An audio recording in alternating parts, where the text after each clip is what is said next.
here, Robin's here, Wilson's here, Sue Efford's here, John's here, Fiona's here, Ellen's here. Dan, Dave, Anna, Mike Sasso. Raise your hand, Mike. Okay, there you go. Melissa, Rachel, John Jennings here, Jeff Putnam, Sue DePretis, Shelley Rinaldi, Dean is here. I think I got everybody. Okay. Approval of agenda. Motion to accept the agenda as printed. Donna, I'll second. second. Ellen. Any discussion? Yes. Ask that we add an executive session to discuss a contract. Yep. Inviting in the Board of Education members that are here in the building committee Okay. and central office. Okay. Have second to that? Second, Armand. All in favor to, we'll probably add it right after comments for the good of the order, which we'll do so. Everybody can. Okay. All in favor? Aye. Opposed? Okay.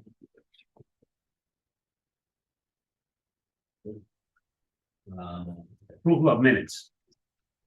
April 25th. So moved. Yona. Second. Donna. Any discussion? All in favor? Aye. Opposed? Okay. I abstain. Opposite, that's right. Okay, Kathy. Abstain. Yeah, I wasn't here either. And you abstain too, John? A lot of abstention. Abstinence. Yeah. Sorry, I was at that meeting, I got credit. Oh, I'm sorry. Well, they haven't had that meeting. Okay. All in favor with those changes? Aye, opposed, okay. Public participation, Not on the line. okay. Next steps. Dan. Good evening. And the man. It's been a short 3 weeks since we saw each other last, but Mike is with me again. Mike is now taking on the full project engineer role for O&G on the project site. John Mauricio is our engineer that started with us through the project. He's been reassigned. Mike, very capable man, and has proven to do the job quite well. We're also adding an intern for the summer, so my team still remains at 6. Mike has a PowerPoint, and as we typically do, I'll run through the commentary. From your packet, you have my commentary in there. You can run through this information if you get them notes to. Need a second? Yeah, Rachel, I think I need access to share. So the information in the commentary is generated in the, right at the end of the month, so it's always a little dated. But I can begin letting you know what's going on. In area B on the exterior, we had curtain wall 620 that is just outside of stair 3. That was the last curtain wall of that area to get constructed and close in that portion of the building. The next item was down in the mechanical room. The electrical work in there is complete at this point. The last trade in that room, besides mechanical, who does a little odds and ends, is the BMS contractor who has his equipment down there. Big activity for us last month was energizing the building. We brought in the main switchboard number 1 installed and energized. My next comment is to the, I think you're on, so we can jump into any other photos that we have.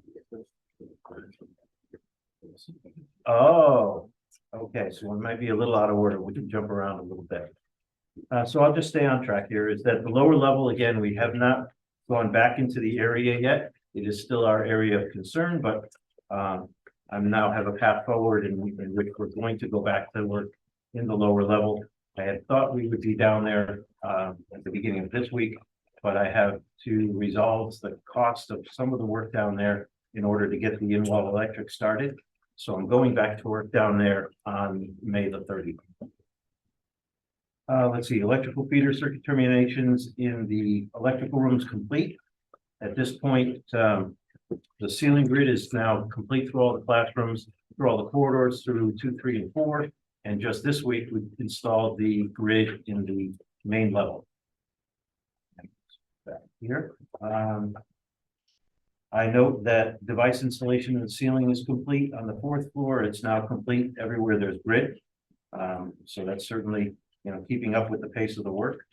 We have the critical path for the mechanical trade is to install the control valves for the classroom space control. They are now through B2, 3, 4 and A2, 3. They are wrapping up in A4, but staying with B. Notes in my commentary that the second through fourth floor classroom lighting install is complete. It's actually energized now. The classroom lights are burning. They're on. That's the right word for us.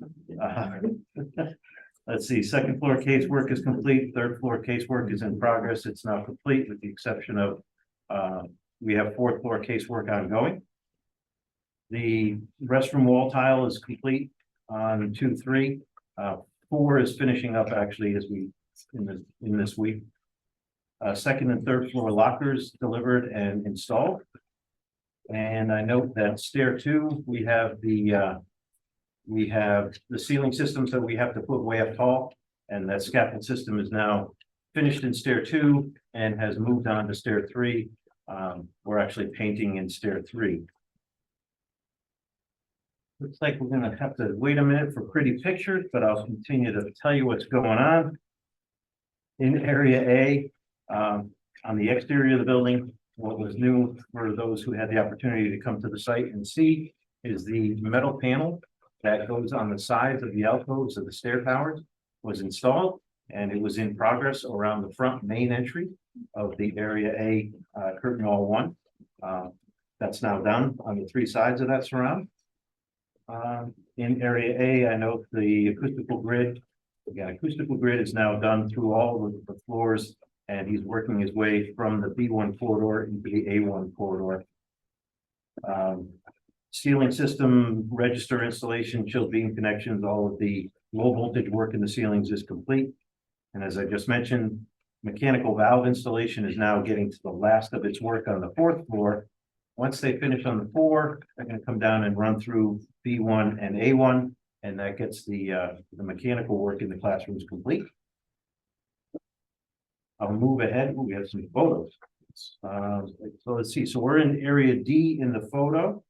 So I'll jump to my area D comment here. Storefront windows at roof level curtain wall 7 and 8 installation are complete. So those would be the 2 curtain walls that look into the cafeterias. Those are finished. Why don't we step back and grab the minute? No. Okay. So why don't we go back to the first of our slides? This is the first of our slides. Okay, so we're in area D. We're in the high school cafeteria. We're looking at the servery opening on the left side of the screen and what will be a drinking alcove on the right-hand side of the screen. That is the ceramic tile installation that's occurring there. That work is now complete there, as well as on the opposite side of what will be just off your screen on the left in the area D high school cafeteria. It's also in progress in the area D middle school cafeteria. My notes indicate the overhead roughen is near complete, now complete. In-wall completion is done, chipboard is done, taping and finishing is done. Painting is done in both the high school cafeteria and the middle school cafeteria painted this week. So it's our next photo. Where did B? We'll jump back to B, and there's that wood paneling that's really made out of metal that's going in. So as you descend the set of stairs, as you look out to the exterior through the window, that's the wood panel that you see. Jump ahead. Okay, I'm in a typical classroom in the 3rd floor of area B. That is a typical science classroom. That is science casework installed. I want to make the committee aware that we did find some blemishes, some issues that we had with the finish on the casework. Casework is fabricated. Science casework as a product is kind of a unique product. It has to go through some rigorous certification processes. So there's not a lot of vendors out there in the United States that make it. Our casework comes from Alabama, and we were unhappy with the finish. So we brought the manufacturer, sent some reps to us from Alabama, And they have now committed to replacement of all of the face panels on all of the face panel doors.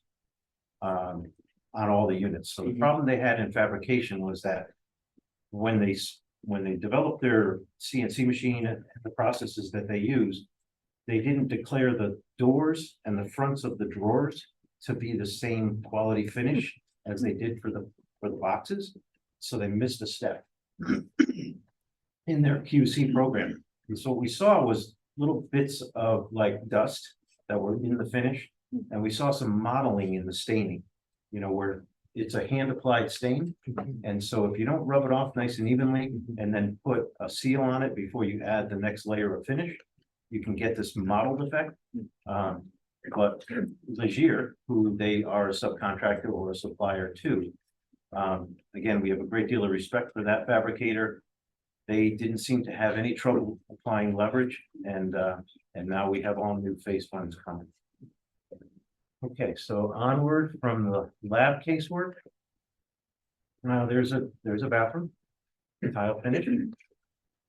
That's our typical stacked multi-use restroom. We have them stacked in B2, B3, B4. There's one on lower level outside the auditorium. And then of course over in the other side. So now I'm still in area B. We're in the food lab. All the walls in the food lab take the FRP product, FRP being a more cleanable surface. And that's what you see being installed in that room. Moving ahead to light fixtures in the ceilings in B. And low voltage devices in the ceilings of A. There's a camera, there's a speaker. Moving ahead then to area C, in this photograph, there's our projection screen wall and the masonry finishing up in front of that. As I note in my commentary, I think it's probably finished at the end of last month or just finished last week. The masonry contractor still has labor on site demobilizing equipment, but has completed all of their masonry veneer for this phase of work. Okay, so what are the things I don't want to forget to mention in C or D? Fire protection, plumbing, overhead in the gym are complete. Ductwork in the gym is complete. Electrical raceway finishes next week on Thursday in the gym. And then we paint the ceilings in the gym. We have the gym equipment, basketball hoops and backboards devices, you know, structure, all coming in on May 28th for start of install. So area G is moving along nicely. Let's see, MEP and CMU installation in the perimeter rooms around the gym is also complete. And I'm reading area G instead of area C. So I will step back to area C just because I don't want to forget to mention things. All of the rooms on the perimeter of the auditorium are all sheetrock now. Grid is in 80% of the rooms. We left a couple of the rooms out just for some piping work that has to happen. In the auditorium itself, the trades have finished their MEP work. The painter has been up there for the last 4 days, putting the final coats of paint. We have overhead final inspections from the town, from the design team, from the commissioning agent. Everybody's got to get an opportunity to take a look at everything that's up there so that we'll finish our work next week. We'll bring down that scaffold on Tuesday, May 28th. So that's the biggest work in area C. I just note that the stage wall framing and gypboard installation is complete. And ductwork, MEP work in the high overhead and the stage is also complete. And now I'll move ahead to having spoken to area D in my commentary. I've spoken to area G. I think in area G, I also mentioned that the brick and C and block veneer work is finished. So now catching up with my commentary to the photos, exterior storefront, exterior brickwork. We had a little bit of work over the roof that goes into the high school or to the main entrance by the auditorium, or the side entrance, I guess, by the gymnasiums. That veneer work is now finished. Storefront window is complete. First and second floor in-wall MEP is complete. First floor gypboard is finished through area E through area F. That's where we put a lot of the, I guess, a percentage of the workforce is drywall taping. Still running 20 plus for personnel. They finished all of the first floor all the way through the middle school. They're 70 to 80% with the drywall on the second floor. On the third floor, we inspected in-wall inspections today for about 50% of that floor. So the middle school is in the overall project schedule, running a little faster than what we had anticipated. We anticipated smaller crew sizes, but we've kept the momentum moving through the building, and that's really, I think, beneficial. Oh, that shot that you just had up, Mike, is near and dear to my heart. That is that curtain wall 6 and 20 that we had talked about. You're standing in this vantage point to look at that curtain wall as you're standing on the roof behind the auditorium. So that was like the near impossible window to get built, and it is now built. So on the right of your screen, what you're looking at is the stairwell. It's covered in the gray, orangey color air vapor barrier. On top of that are in progress installation of subframing for what will be cement fiber panels. What you see at the top of the screen is insulation, and sometimes the insulation has backer paper on it. Sometimes it stays, sometimes it doesn't. It's not a necessary component. It all gets covered with another paper, before the panels go on. So I was very happy to see that window close. The goal of the building now is to close every last piece of glass, get rid of every piece of plywood. Okay, so area E work I was just described. I didn't mention too much about the in-wall work, but in-wall work is again to and through first and second floor, and probably 70–80% of the third floor. The photo you're looking at now is outside the middle school entrance. So our middle school entrance has a curtain wall system that turns at a 90 degrees. So you have, pairs of doors on the left, and then also facing what will be the parking lot. And there's more of that green girt framing. Green girt just happens to be the trade name for it. The area on the left that's kind of paneled out, excuse me. That's actually plywood that was installed because that supports what will be that big middle school sign. So the signs, on top of that product goes the cement fiber panels, and then through the cement fiber panels is how they need to adhere to something, and that's why that plywood substrate is there. So that gives you a general idea of everything to the left of that is going to be glass. That's going to be all cement panel where, on the one face, and then where it wraps around on the black on the other side, that's all cement fiber panel and lettering over the area of plywood. Okay, we'll see our next site.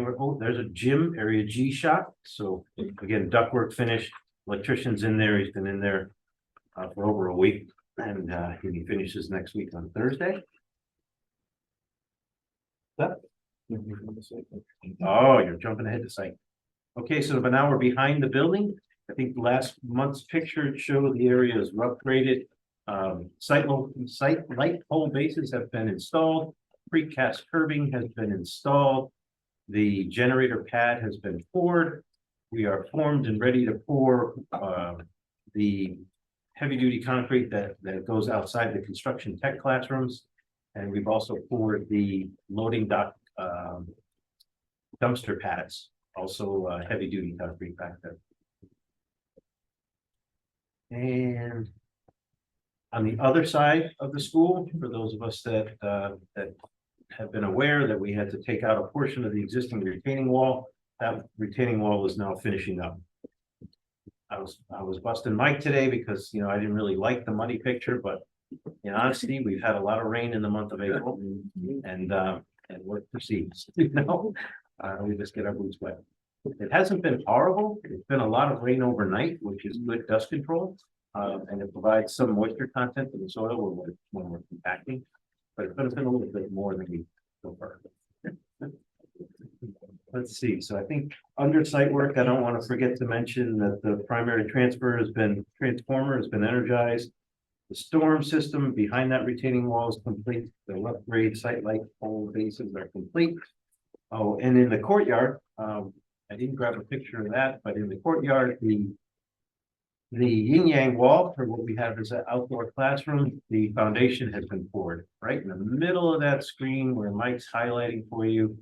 And today the veneer samples showed up and they are gorgeous. Yeah, they are. I was very curious what product was going to be put forth for that. And it's very nice stuff. So what lives out there is a wall that's 18 inches tall above the earthwork around it. The wall body itself is about 20 inches wide. It's got 4 to 6 inch veneer on each side of a 12-inch concrete wall, and then a wide cap. And that wide cap at probably 22 inches wide is what kids will be able to sit on in that, you know, kind of two circles at slightly different centers. We call them concentric. Offset concentric, maybe. So there's our drone shot taken on 5.2. And then we're gonna add a special feature. Yeah. I was thinking about the project this morning and I mentioned to Mike, I said, Mike, it would be really great if we had something that was very current. And so I asked Mike to go outside this morning and grab some more photos. What's that? This afternoon, so. Oh, and some Photos won't, So, yeah, Michael, the description. yeah, so on the left here, high school main entrance, as Dan mentioned before. Some of those metal panels that look like wood have been completed on the surround of the box portal there and the A1. On the right, third floor, middle school, they have most of the glazing in on the top set of storefront, as well as some more of the progressing of that black covering over the insulation and Z-girt framing, as Dan said before, much like we saw on curtain wall 6 and 20. Another muddy picture for you from today. Next here, we have the egg, as some people like to call it, the auditorium, the top band of ground face CMU completed there. You get a pretty good picture of your projection screen, which is going to get a stainless surround and a stucco finish, and then for them to watch all their movies on. On the right here, you have the south side of area A. The site work guys going in some subgrade prep, prepping for the retaining wall that's in that area, and as well as backfilling along some of the sidewalks that have been placed right beneath the soffit there. Now into the first floor, area A. This is the high school main corridor just past the main offices. Some ceiling grid going in. They're really taking off down the hallway here this week. See the same thing up on level 2 in area A. But something to note in this picture on the right is the permanent lights are illuminated, and that is typical through areas A and B, floors 2 through 4. As well as, I believe it's power. The receptacles are now powered in levels 3 and 4 and A and B. That's big for us, you know, once we actually get to a point where there's no more temporary power, we can take that temporary power out of the ceiling and it's part of our overhead ceiling finish.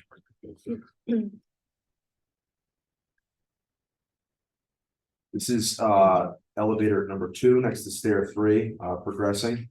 They've set some new door frames all the way up through level 4, as well as, you know, the track and, you know, fully system platforms all the way up through even level to level 4.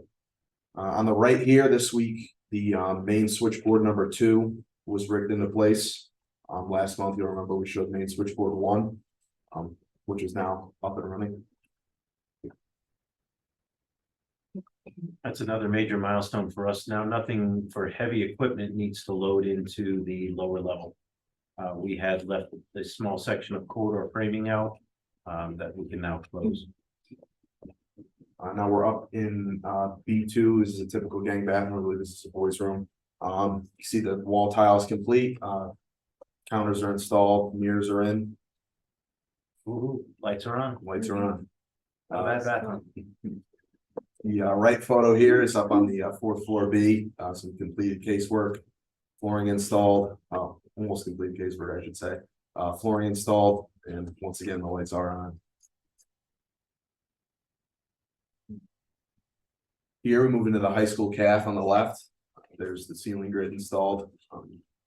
Guys up on the lift there installing some aluminum closure plates that go between structural steel and the storefront that looks onto the roof there.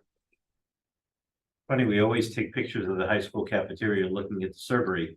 This would be with your back to the servery, looking out at the caf. In the right photo here with the big blue wall is the band room. They've also completed the ceiling grid. There's three clouds in that room, so the exterior perimeter of the band room is actually exposed, and there's 3 floating acoustical ceiling clouds in that room. And the acoustical tile in that room is a little unique. They have specialty shapes, pyramidal shapes that drop in instead of a flat tile for sound diffusion. It makes for an interesting look, as well as, acoustical wall panels. And the last photo here is looking all the way down the middle school corridor. They're going back through after tape and sanding these walls, getting them ready for the painter. Yeah, we're almost, we're turning that over to the painter. I think sanding's finished today. And that wraps it up for present day photos. All right, Very nice. Very nice. looking good. Let's see, so you can look ahead to the next month. I provide a bunch of comments to ongoing work activities. I think, for us, the milestones, looking forward to hoisting now what is all but 2 pieces of rooftop equipment. We've had some issues getting rooftop equipment. All but 2 of the remaining 9 pieces of rooftop equipment have been received at the Baker's Yard. So we've scheduled 2 installation opportunities or windows. One is the week of the 29th, where all of the remaining air handlers on the A and E F structures will be flown, and then from the backside, from the Route 8 side, later into June is we'll be flying up those units, which include the chillers. Milestones is to bring the elevator in for the next elevator. First one will be finishing up around the last couple of days of the month, and then they start elevator number 1, which is by the main entry. We're closing the loading zone effective Saturday. There are no more deliveries coming into what is our curtain wall 4, where we've been loading all 4 floors of the building. So there's been a lot of product that's been going away and coming in for what we need to finish the interior stuff, the biggest products that we have, such as, science casework. We had a large science casework delivery today. All of basically everything that we need to finish the flooring, finish the ceilings, all the display boards, remaining lockers are all upstairs now, staged as that work will finish. By closing that curtain wall, we have the opportunity to finish the rooms that are in front of that curtain wall. We have rooms on each floor. On the 4th floor, we have the greenhouse. A lot of work involved in that. We need to envelope the building and start that finish process. The goal here is we're finishing the elevator shafts, closing the fronts of those at the same, and then they terminate or they finish with drywall. And so the goal is to have the drywall finishing in those missing rooms as well as in the shaft fronts simultaneous, and then we'll corridor out down the building. So things are moving well through the process of finishes in A and B. Auditorium is moving well. Kitchen grid is started. We started putting the servery grid in. Auditorium moving ahead on schedule. And the gym's actually got a little more time than we anticipated, so not changing anything, but it's just good news. And the specialty color seats are gonna make it on time. I got confirmation that, the plastic, color was approved, and they now scheduled that for fabrication. And that we'll have that product actually before September. So that's all working well.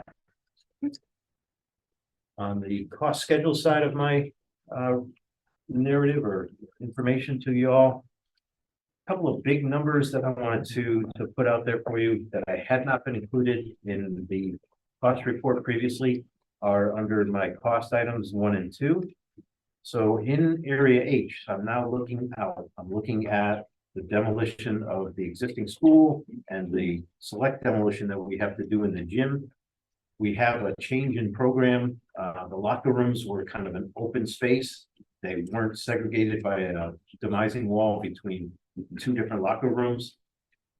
Per some conversation that happened way back, I don't know if it was 9 months ago, the same time that they were looking at adding those space use in the building. They made some changes in there, but we haven't pursued them diligently. Just not required, and it wasn't on anybody's radar. It's now on my radar. And so the cost I had been carrying in there had only been for the two trades that provided us cost, electrician and I think it was the ceiling guy. I put estimates now into the cost report. The number that I was carrying previously was about 42 or 45,000. That number has come up to 111K. Again, just based on the numbers that I've forecasted. I'm now pressuring the trades to get back involved in that space. You know, we have to march to a beat in order to, you know, to hit the ground running appropriately. But, you know, that's a 65K change month to month. Can I just ask, because it was always designed, supposed to be designed to be two separate locker rooms. So Yeah, how did I it don't end know. up being one? It's not one. I think there's actually 4 separate spaces in that. Yeah. Right. It's honestly been too long since I looked specifically at it to know exactly where the partition changes are. I think it would be appropriate to refresh this committee at the next meeting with the new space plan. Okay. And I'm forecasting some issues. I want to make everybody aware, the existing building floor to floor heights are very restrictive. They're not typically as, you know, they're not as tall as what you like to see if you're going to fit your ductwork in there. And so we're going to have some trouble fitting the ductwork in the ceilings. We don't want the ceilings to drop. So the solutions that we have to come up with through the coordination process is we have to, instead of running ductwork horizontally, as we try to get from unit and down, the ductwork will come up high and then drop floor to floor. So there may be some chases and things that also need to be added. Just a forecast. We're going to get into that in the next 2 to 3 months. We'll be coordinating that space probably in August. And that way all of our materials, ductwork can all be fabricated in time for when we hit the ground running in March and February. But on a financial sense, that's why there's a number jump there. And then the other number, I've looked to the revised designs in the Area B lower level tech ed space. And I've updated the estimates I'm carrying based on the feedback I've gotten. We got the drawings, we got the revised drawings, and then I've had one meeting with both HVAC, electrical, and the design team, MEP, CES as your designers. We flushed out some little details to try to save money on the approach to how we wire that space. And I've revised my estimates. I'm not sure where the number is going to come in yet. I have better feel for electricity. HVAC is still a wild card in my, you know, I don't know exactly what the new dust collection duct distribution will cost. And I have a pretty good idea that we're still in the 80 to 90K for the dust collector equipment itself. But I put my number higher because I like to be conservative in the numbers that I report back to Ed. Other than that, on the financial sense, well, I'll hit that in a second. On the schedule sense, if you read through the commentary, I make big and bold, so there is no so I am being as clear as and transparent as I can be here, that the Area B lower level, until we know exactly, until we can authorize the work and can get confirmed lead times for what the 3 primary pieces of equipment are, don't know when those pieces of equipment will arrive. We have a new transformer, we have a new panel, and we have the bus bar equipment itself that's in the ceiling. I'm told that they're not crazy lead time items, but I'm forecasting that by going back to work at the end of May, we'll have the room sheet locked. We'll have the room finished. It will be tempered. It'll be finished. Power will be on. But those 3 pieces of equipment, you know, are needed to power up the woodshop equipment. And so if I'm missing any one of those components, if I don't have the sub panel, with all the breakers, nothing turns on. If I don't have the transformer to change the energy to get to that panel, nothing turns on. And so in here is a report that I'm gonna finish that space based on my estimates in the third week of January, before we can actually put power to that equipment. I don't know that to be true. I'm forecasting it based on information I'm getting from the trades. But I do go forward and say that you don't have to worry that space will have tempered air.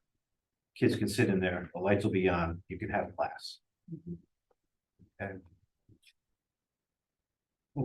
And then page 2, I hold page 2 of critical, nothing's really changed on the critical sense. The lower level is the area of concern. The auditorium does finish last, but it's finishing on time. I did bring an update to this hydronic valve completion. We've been working with MJ Daly to develop the startup schedule for all of the water circulation in the building. The dates that I had hoped would be in the latter part of April, that they were going to be in the latter part of May, are now committed to June 10th. So I don't get water circulating through your building until June 10th. But it's not catastrophic for any of the environment that we're in. We're now under temporary humidity control in the building. And so I have 2 components to making sure that there's no impact to the finishes as they get built into the space. One is humidity levels, the other is temperature. Temperatures don't exceed, won't go up above 80, until we get into an August. By then the chillers will be on, so I don't really have too much concern there. And MJ Daly has now brought in, I don't know, upwards of 20 dehumidifiers. And we have them scattered through all the places through areas A and B where casework and permanent wall finishes are installed. So I just gave a little bit more information on that. Question. Before you go on, sorry, Dan. Back to the schedule where the work remains suspended on area lower B in the construction tech wing. Is the holdup is because we don't have the design yet? Well, we have the design. We Okay. got to that point about 10 days ago. Okay, 2 weeks into getting the pricing exercise, and then a week and a half for re-putting the trades back in the space. So as I look at the lower level, as you're closest to the pond, there's no changes in the pre-K in the first couple of classrooms, right? So we're gonna start there on May 30th. And then my trigger to get that started is I have to resolve a small cost that was associated with a small cost to what is one of the classrooms adjacent to pre-K. I'll have that next week. The trade will start there on May 30th. And then we'll get the larger cost, this PR40R5. That's unfortunately what we call it. And that's for the tech ed space. If the approval is received by May 29th, so if I'm able to get the confirmed pricing next week, I present it, we all agree that that's what we're gonna build, that's what it's gonna cost.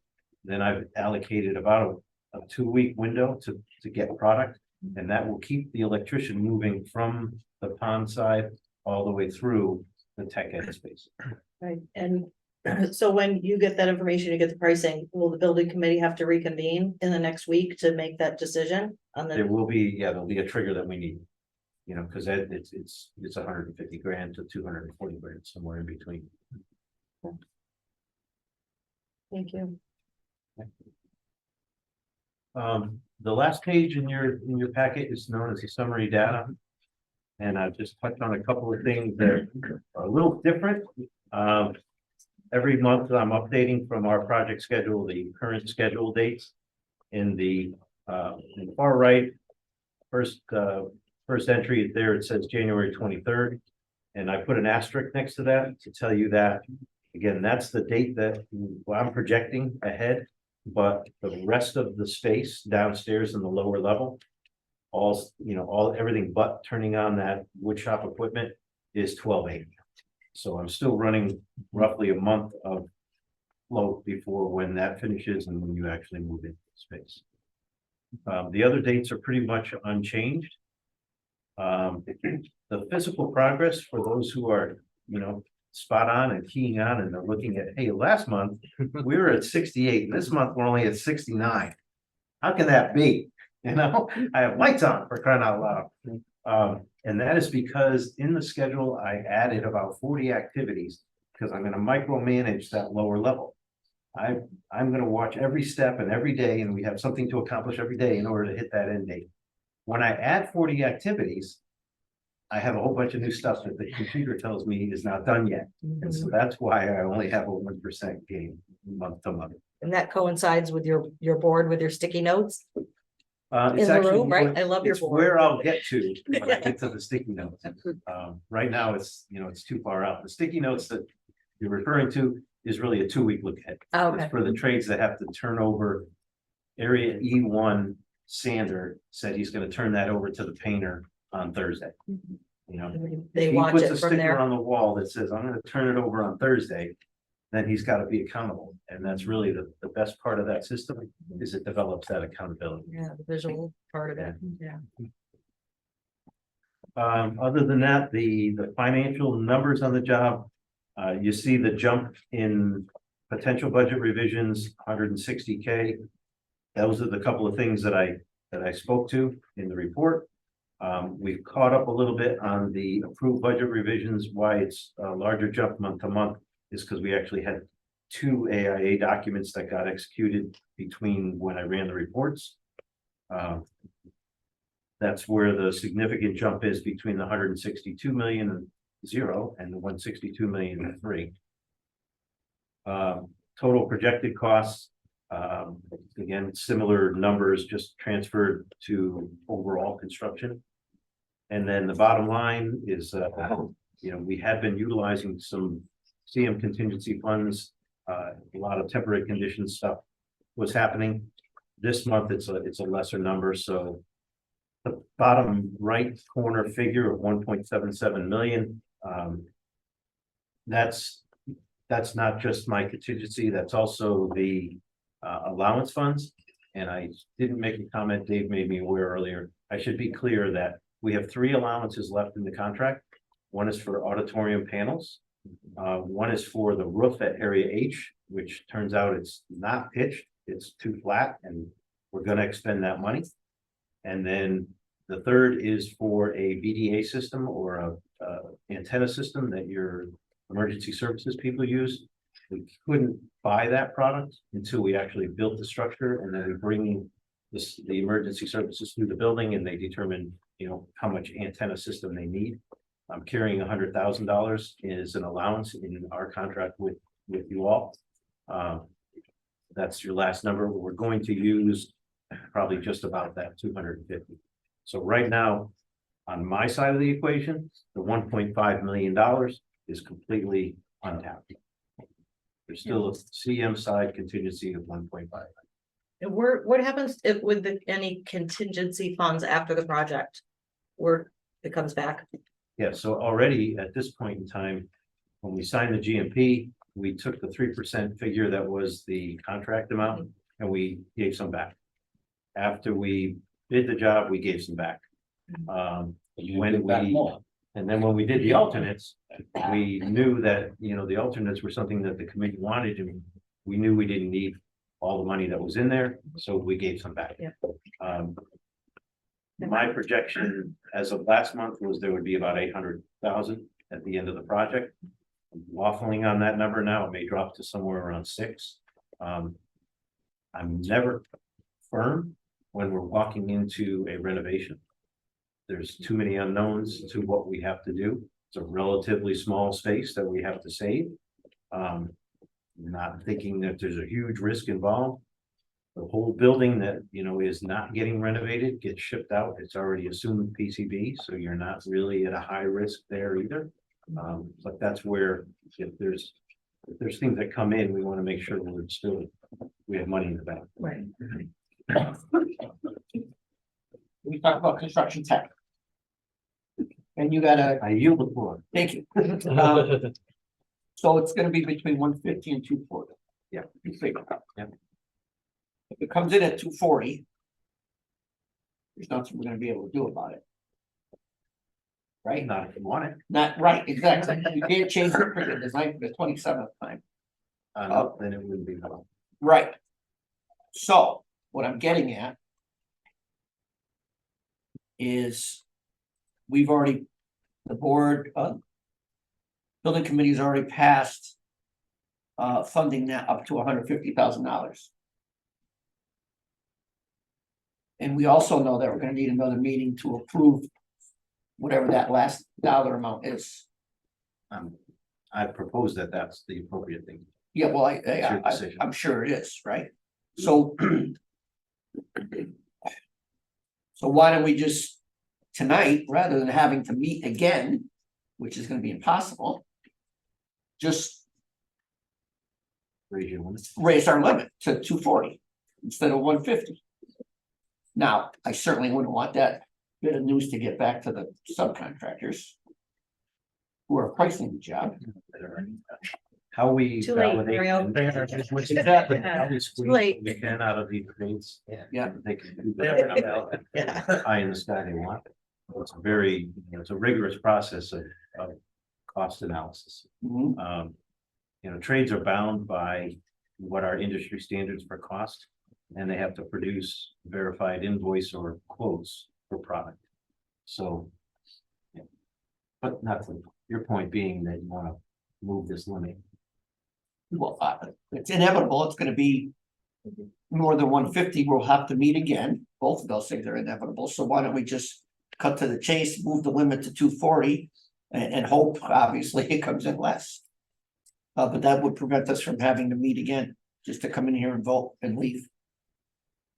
Unless it comes in at 250. Well, yeah, then Right. that's a bigger problem. It can be a virtual meeting for that, right? Yeah, well, we did approve whatever committee to do a small amount, didn't we? Right. Yeah, Yeah, I don't know if you ever actually made an amendment to your not to exceed number. We just said that was too much. Oh, no, the original not to exceed was 150. Yeah. Right. And everyone's in agreement, the latest drawings are. what yeah, I was mean, the wanted. latest drawings are where we wanna be, right? That's where the superintendent wants to be with Dean's input and most of the equipment is coming over, except what, 3 or 4 pieces? We're putting 3, 2 pieces. 2 pieces, we're putting 3, Dean, help me, Plus bars. bus bars in there. So it's good for current and future use, and see. Yep. So is that something we wanna do? Or would you rather just wait and get the number and then come back in here on the prior to the 29th? Right. And I think vote it's yes gonna or be no? difficult, Memorial Days next week, there's a lot of Yeah, things I think going on. Yeah, it would have to be a meeting, on the 28th or 29th. right. Right, you said time. Yes. Right. You got that one. Yeah, day for day at that point. What does everyone think about that? Want to raise the amount to 240? I You would have like to to. if you, I if think you so. want Yeah. those particular things. and Well, that's my set point. Up that way, you're gonna have. That's to. my point. The design's not going to change. You Right? Have to raise it. So. I mean, we hope it comes in at 160, Right. right? But Can you say not to exceed? 149. that's the Not same. to exceed, right? And that way. What if it comes in 242? Well, then the committee. Dan will beat them up for another. Dan will beat it Yeah. down, right? That's the answer. That's always the answer, though. It's always $2,000 more than you approve, right? There's no win there. So if someone wants to do that, someone needs to make a motion. I'll make that motion. I'll second it. All right, so we have a motion and a second from Fiona. Or Mrs. Toder. Any more discussion? To raise the not to exceed number for the construction tech to 240. Oh, I thought 250, I'm sorry. Yeah, you said 250, right? No, oh, you said 250, It's 241 on the sheet. but, okay, 250. But Okay. spend 200. No. I'd say spend 150. I'd say 49,950. Any other discussion? No, all in favor? Aye. Okay. I think that makes sense. Did I answer everyone's questions? Is there anything you're wondering about out at the building? I thought the walkthrough we had for those who were able to attend was great. We had a beautiful sunny day, It's great. a lot of good energy in that space, a lot of good people. Plus also the article. She's been very good Oh, to my us. goodness. I keep her informed. Saw the back She of my called head. me today. As a couple of people know that Costa is being arrested. Yeah, he made the news today. And as you remember, some of you weren't, well, most of you weren't there. We met with the state. First meeting and Costa was there. And during the meeting, 20 minutes into the meeting, he gets a call. He's gone. We haven't seen him after that, so. And So that's, So this locker room change, right? This. What do you think it is? 111? Yeah, This is from changing. this is just adding those partition walls. 111. You know, it's horrible. As you look to each little thing that gets affected. If you end up with 12 line items that are, you know, $5,000, $10,000 a piece. but that's our, so it was never one locker room. There Well, was two for It men, wasn't even. two for women. A home and away. No. This, there was like 4, let's call them different areas, but you correct me if I'm wrong, they flowed into each other without a doorway that closes each one off. Right? So in other words, there's a locker room there, and then you could still get to the locker room here. Really, to be truthful, we need separate locker rooms, the Right. boys' locker room, right, Yeah. for soccer, and 2 locker rooms for the But how football did that team. change? never- Because originally that's what we had was separate locker rooms. No, it was open. They flowed onto each other. There was no doors. Why would Yeah, you do I that? would. Why would anyone? There was a hallway. think They to do weren't that, yeah. open to each other. Yeah, there was a hallway to them, but they were open. There was 2 locker rooms side by side, but no door in between them. We It's do just have it asking on, for we trouble. do, We we would can never put it up on the use it. screen Yeah. why again, don't but you? I would rather, if you all don't mind, wait until the next meeting and then we can make a proper presentation so that everybody sees it again. I'll share the estimate numbers that I have and then we'll have a much better feel for what we're discussing. But in the short term, Okay. we can just give you a quick overview. Dan, the original drawings. Well, they're still the same. Were right, as of open? right this second, right? The original drawings are still the same. Right. As of this second. So we have a set of construction documents that were bought and bid. Or bid and bought, so to speak. And then we have a PR that was number 42. And it changed the air supply because once you partition the space off, the ductwork changes to feed the spaces differently. Once you partition the space, the lighting pattern changes. So I have costs from the lighting vendor. I have costs for the ductwork changes. Oddly, for some reason, it changes also the supply side piping diameter for the hot water that has to travel to that area. So I go from 2.5 inch to 3 inch pipe, for about a 100-foot run. And that's all part of the engineering involved with, once you change partition space, you change your air changes, you change the amount of water feed that you need to support that air. So these are all the little things. There's now different type of lockers. There's like 20 more lockers in the space. Odd little changes like that, but I can Yeah, fine, itemize. and it's just, I'm not gonna go into this about slam, but we had a meeting where we discussed this at length because we were concerned about the supervision before these drawings were done, and I'll find what meeting it was, but. So it's not any of you guys' fault, it's just really, really frustrating. So hold on. When did you get this? The work you needed, the revised plan? For the PR 42 that we're talking to? Yeah. Oh, you can look on the bar on the side of that and I'd be ashamed to know that it was May, almost a year ago. No, I'm talking about you, way at the beginning when we took, because we don't have people in the Only locker 9 room, months. so we never opened it up to be all open. Right. Okay, blow that bad boy up there, Mikey. Yeah, I'm just, 42, this is the original before that. Yeah, and we're not in a, we're not in a time sense problem here. Right. We're doing proper planning for future changes.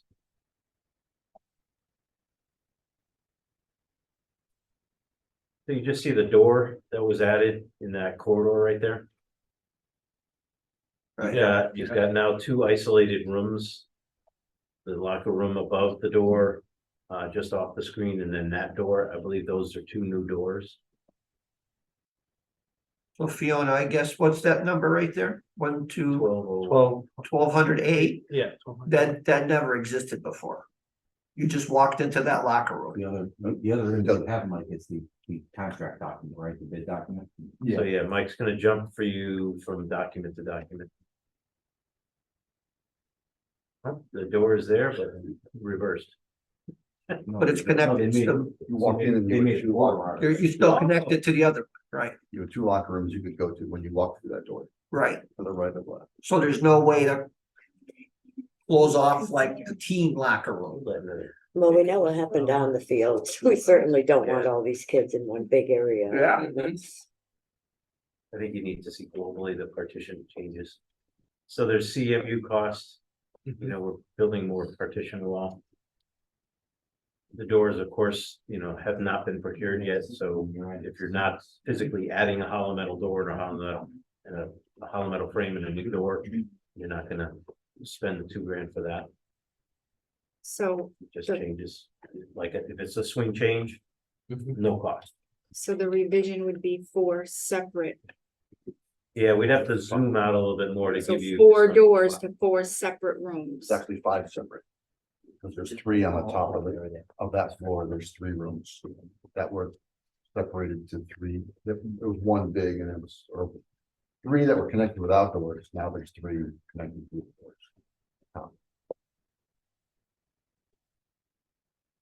Are the opponents right next to each other? Opposed? They don't generally, well, basketball comes in and dresses, but soccer and football don't usually come in and change inside the locker room. All right, so the 2 teams are not generally next to each But the other. point being, right, if let's just say there's 2 locker rooms for conversation purposes, what's in the fall? Boys soccer, right? Needs one. Cross country needs one, Volleyball needs one. right? They shouldn't be in the same locker. Hmm. They should be able to put their stuff in, the coach locks the door Yeah. and you go out to practice. Otherwise, you're missing cell phones, you're missing wallets, you're all that crap. Right, Mario, have you ever, being a coach, have you ever been in a school with a locker room designed like this? like me open to each other. Open to each other?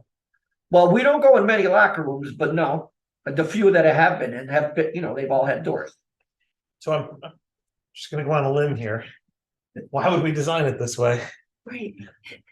Well, that's how it ended up, that's why it ended up getting changed. I'm not sure why it was designed that way in the first place. Is anybody from Slam here tonight? No. So these are questions that will have to be asked and answered, of course. I mean, I get it. Sometimes we make changes and it's on us, right? We make changes, but some of these you look at and go, why on earth would you design it this way?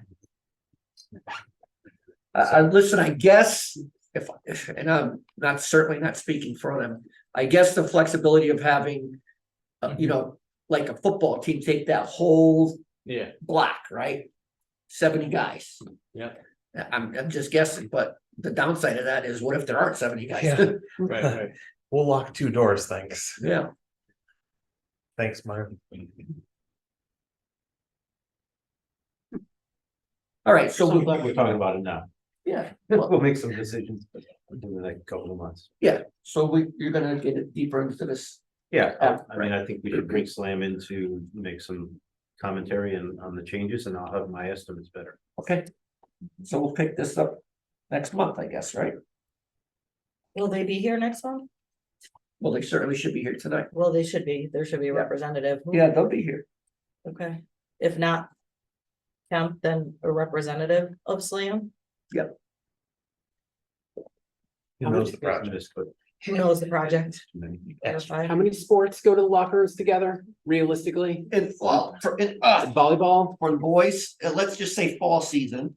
You got boys cross country, soccer, I'm talking opponents, like when you and Oh, your opponent are in the locker room at the same time. It's probably mostly the winter. Visitors do not go inside in the fall. Okay, well, just because you're gonna have stuff like, the big pep talk that the other Yeah. team is gonna overhear. No. Or no, adjustments that the other team No, is gonna the overhear. visitors do not use the locker room really. Okay, Other than this winter sports, basketball, that type of thing. okay. Like the gym sports. Yes, Usually use a lot. yeah. So the two basketball teams would be in the locker room at the Volleyball. same time. Yeah, Basketball. even volleyball, when the volleyball visiting team shows up, they're dressed. They're Right. dressed, they put on their, game sneakers, they throw their stuff on the floor and they're playing. Okay. They don't go into a locker room. I just didn't want the big pep talk to be overheard by the other team, and then the other team says, "You heard him, go out there and kill him." They should have some privacy. So we'll, so there's your side by side, right? It's the other side of it. Right. Yeah, everybody will get a printed copy of this, of both of them, so you can see it better. But you can see the lack of doors and, Right, we're adding I'm seeing 6 doors, yeah, or 3 in that some screen. additional partitioning, More CMU wall. yeah. And then all the stuff Comes that by goes to the supported by HVAC, air. right? Okay. We'll pick it up next month. But it goes to show you how fast things add up. Yeah. It's unbelievable. $22,000 a door. It's quick. All right, Eddie. John, you're on. Partition walls and doors. Like room, separate room. Yeah, well, there's one big room becomes 3 small. Okay. Who we got? Johnny, Johnny on the spot? Good evening. Work continues to be well coordinated and good quality. That's always comforting to say. Since we last met, there's been a total of 66 good reports issued. We're tracking 18 items right now. Many of those are forward-looking. So the fact that there are 18 items should be of no great concern, because a lot of those are just heads up. This is something that you may want to think about before you go forward, but O&D is really doing a nice job with coordinating efforts. So many times when I approach someone and I'm out in the field, they already know the situation that I'm about to talk to them about, so they're ahead of the game. In addition to the things that I'm tracking, there are also other inspections taking place. The special inspector has been out there. They're reviewing code required inspections such as structural steel, concrete, fireproofing. And as of the latest report, there are no non-conforming observations on their part. Tri-State's been out there for material testing. They've been testing soil compaction, masonry, fireproofing, steel inspections in the field, concrete reinforcing. All of those have been the latest reports. Though no non-conforming work, so in that respect, that's going well. They also have lab reports for concrete and mortar and grout. We've had several hundred tests done, and historically they've done very well. As of right now, there are only 2 reports I'm aware of that have 2 minor deviations. One is a concrete test, which is an outside concrete, which is not structural, and the other one is for a mortar break that came up a little light. Both of those are being tracked, and there's usually a tolerance built into the concrete design, and there's room for some variance to that, and we'll see how things progress. But there's only 2 out of several hundred, and they're both recent, and neither one of them are structurally related, so that's what they're doing. Commissioning is another group that's out there. They just finished doing their duct pressure testing, and everything went well. All the reports, all the testing passed. We've had storefront and curtain wall, water and air testing, and those passed their tests. And then as we're getting the building tightened up, there's also indoor air quality test reports that are being generated and monitored. The latest report indicated that 65% of construction waste is being recycled, so that's really nice to see.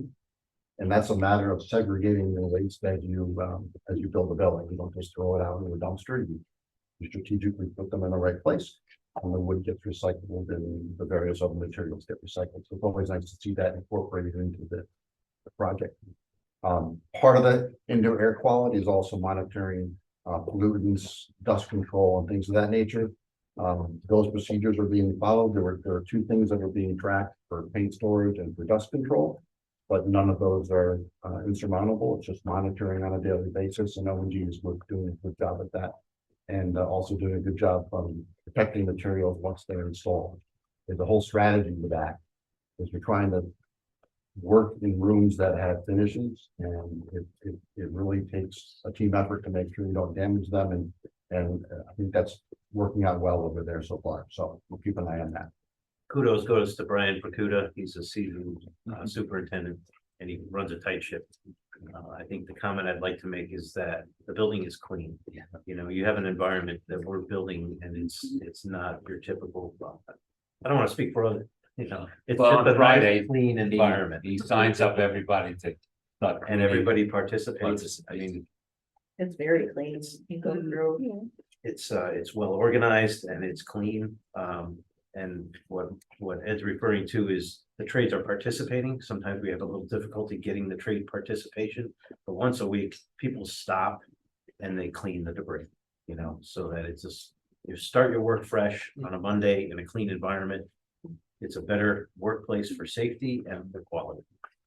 I think it's the culture that's established early on when you have the prime contractors there working with that mindset. When another contractor starts, they don't want to be odd man out. They stay with that program.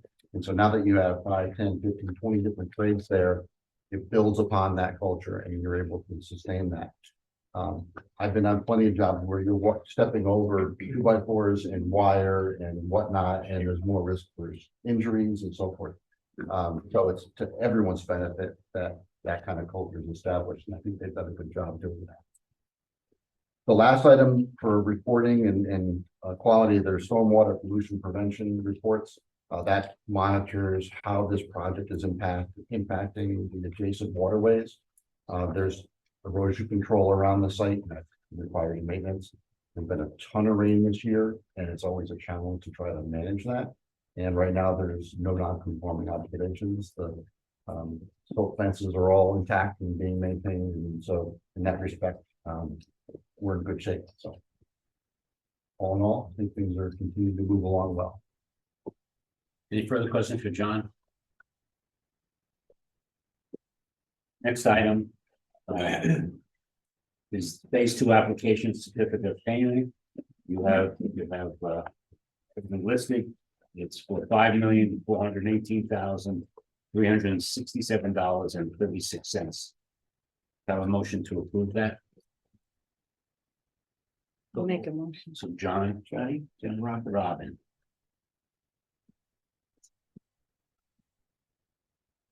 Any discussion? All in favor? Aye, opposed? Next.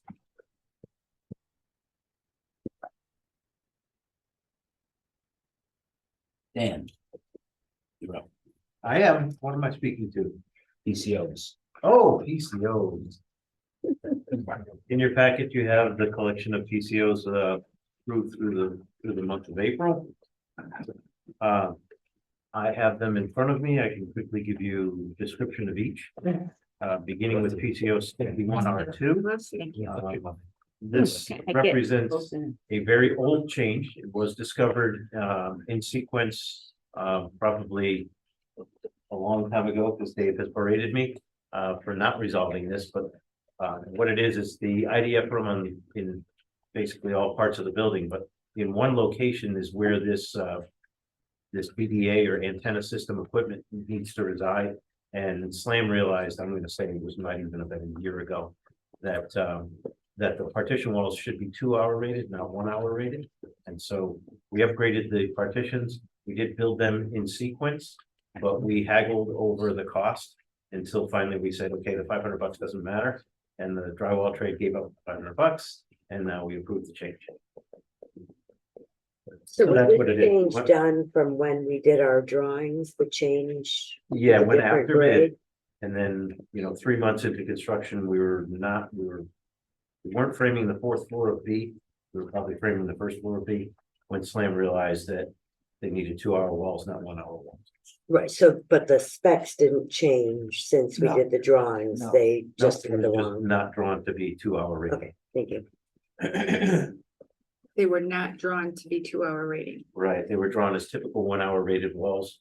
All the walls in the building are 1-hour rated. And so they need to be 2-hour to house emergency responder equipment. Our next item is the range. This was an odd change that when SLAM issued a set of document changes for something other than residential appliances, we were comparing documents and we saw that there was an extra range in the schedule. And I questioned that. I said, why do we have, 6 ranges when we only had 5? And they said, oh, we have to add one in the life skills room. And so I said, if you have to add one, okay. And that's what it is. So you have a range that was not there, and then you have the power to support the range and the exhaust to the button. I was asked today why that occurred, and I don't know. But do we know, Dan, does that include, do we need to get another range in the FF&E package for that, or? No, those are provided under my contract. At the general trades cost that's listed here includes the range and the equipment. So that change order is everything. That change orders everything. I do have to patch the drywall. That's it. That did not happen. Will we know what the cause of the change was? It just, I asked the question and I didn't get an answer. This goes back 2 months when they got the change to me. Other than I said, do you really need to add a range? Really? And they said, yeah, really. I said, There's okay. 6 in there now, isn't there? So I'm not sure, In life skills? honestly. There was one range, so in the life skills area, there was one range and now there's 2. So, So to answer your question, we don't know. you need to backtrack that and see if it was left out of the original design or if somebody said from our group, hey, we need another one. We have it on our list. Okay. Thank you.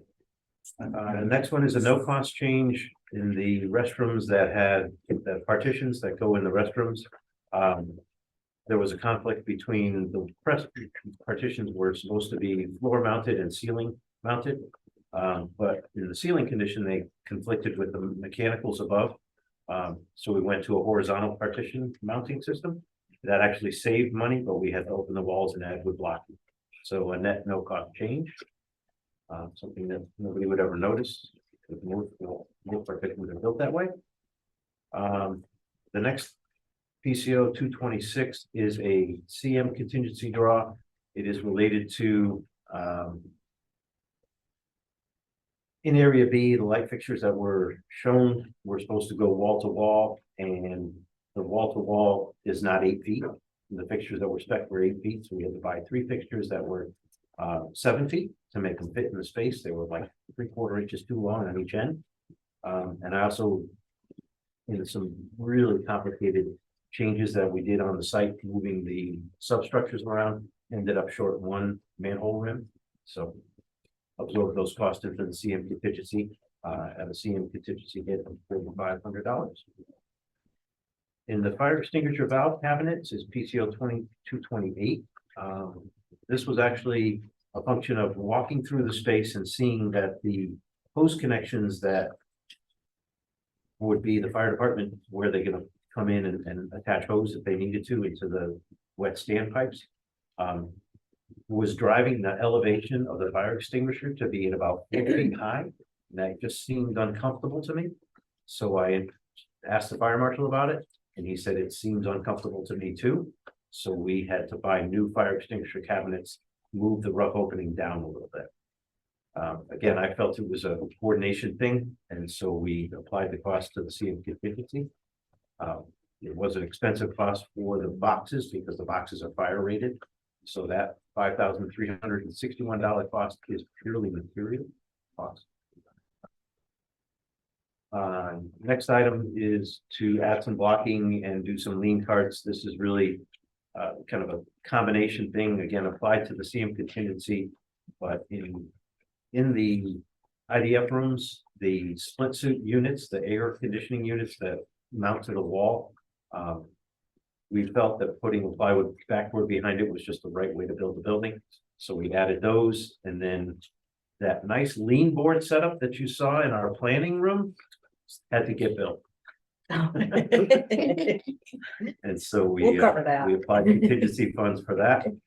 The next one again is a contingency hit, a $0 change for a bunch of temporary doors, safety railings, keeping the building clean and organized.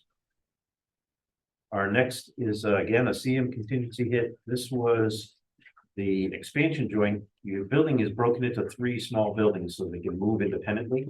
The taller sections are physically separated from the single-story section, and the way the framing works in the center section, the walls are not perpendicular, and we had to end up buying a specialty joint to provide an expansion joint in that location. Let's see, so we have wood blocking. This was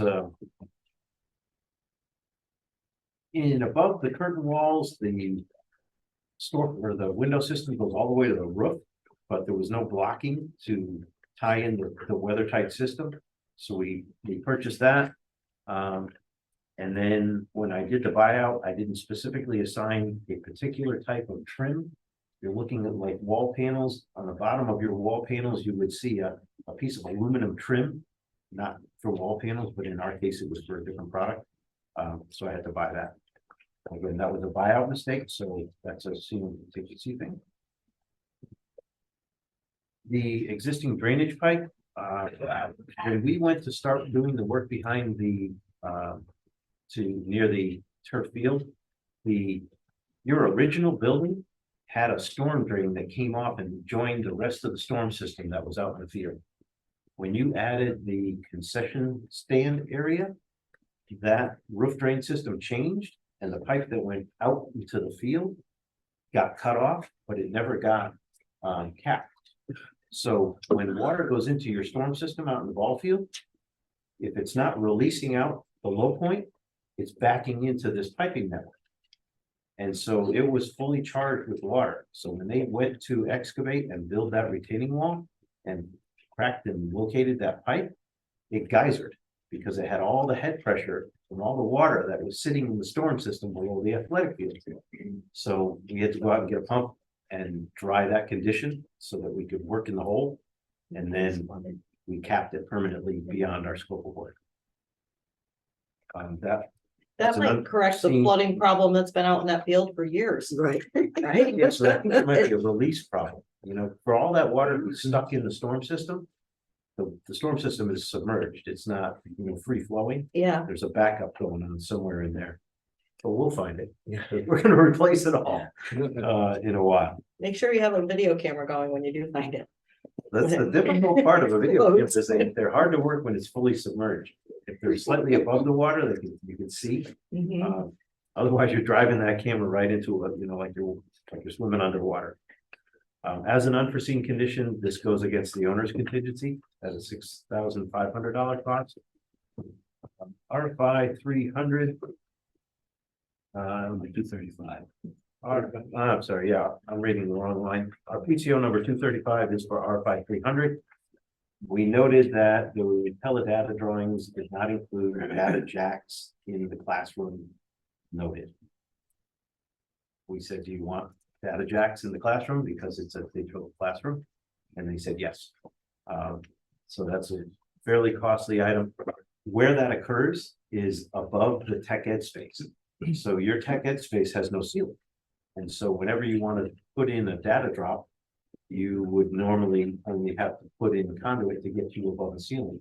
But in this case, the ceiling is not there. It's an exposed structure. So they have to run raceway from the floor box out to the corridor. And we're talking about, I think there's 12 or 14 drops in that space. We did do a little negotiation. You have a unit cost for each data drop.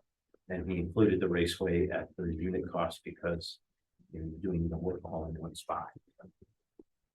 But again, a larger owner contingency hit. I got a question there. Yeah. Will have that anything to do with the change that we're making in construction? The only thing it's gonna do is make that change harder. So what Dean's describing is when we go back to work in that space. We've got to put a lot of electricity in that ceiling. And not only are we running conduits for power, but we're also coordinating, 12 raceways or 3/4 inch conduit to get out to the floor. So they'll be in the same space, but it's not a huge thing that they're more coordinated around each other. But you'll see when you're down in that space after we built it all out, you're gonna look up and you're gonna see a lot of electrical raceway exposed and painted. Like you would, in a normal environment like that, you're gonna see some. In your environment, you're gonna see a lot. Just because there's a lot of power in the ceiling. A quick question, Dan. Are there any other classrooms that don't have data in them? Yes. Besides the ones on the change orders tonight? No, I think we've routed out virtually every single one. Which would bring me to the next particular one. Yep. In the music library, if you remember, we added a couple of data drops in the music. What was a library room became an office. So there are 2 data drops in that space. And then they noted they didn't have enough drops in the middle school computer lab. And so they added drops in that space as well. We're almost done with the whole roughing part, so then that all kind of stuff goes away. Yeah, The next, excuse me. yes, Back to the music library office. Wasn't that supposed to be like shared, like the library? It wasn't a separate office. it wasn't an office, it was a Library. storage room for the music. Sheet music. Yeah. Music Right, but wasn't it also to be his office? Mm, One, data one drops. room to. Well, when it was, multi-purpose? I think, when it was just a storage area for sheet music, there was no data drops. Right. Once we stuck his desk in there. Then he needed. But it's still a shared, it's still a Oh, yeah. Oh, yeah. multi-purpose room, okay. It's It multi-purpose sounded room, like but you there said it was like 2 separate rooms. No, Okay, No, one and the same. Yeah, they didn't have to change any partitions. okay, No walls moved or anything. They seemed to carve out a little space to put a desk. okay. Yeah. Thank you. Was there another change order related to that? Because I remember being here the night we talked about There was stuffing the- him in there, and we talked about data and phone, which is the same thing these days, but we talked about this, so this isn't carrying in another change order. It is not. No, the previous change order was for the lighting control for that same space. So as it becomes an office and not a storage room, now you have lighting control. You have the ability to choose which lights you turn on. Who makes those, when that design change happens, who makes the determination, who needs the data jacks and the lighting control? What's that process? Does it go back? Slam. Okay, So like in this case, this was generated way back when all the space changes were made. And Slam was interviewing different members of staff to say, this is an office. Slam is gonna take it up, and I shouldn't speak for them, but they're gonna take their best. They know how to design space. So they're gonna choose if the guy needs a toggle switch. I don't know if you all remember when we converted the instrument storage room to a temporary classroom. We had a decision to make. If it's a temporary classroom, it should get lighting control. It should have the ability to program the lights so that you can set a scene, half dim, 70%. I said, that's gonna cost you about $2,000, $1,800 to $2,000. Do you really need it for temporary use? As soon as they go back out of that space, it's gonna become an instrument storage room. And the direction was to eliminate that scope of work. But CES, as responsible designers, if their standard criteria for making the classroom is to add lighting control, they add lighting. thank you for the clarification. So just, I think it's important because one of the questions talked about, so this involves the middle school and the high school. This particular change? Yeah, Yeah, actually had a note on that. There was 2 drops in the office at $450 a piece. And then there was, I think, 8 drops in the middle school lab. That got missed.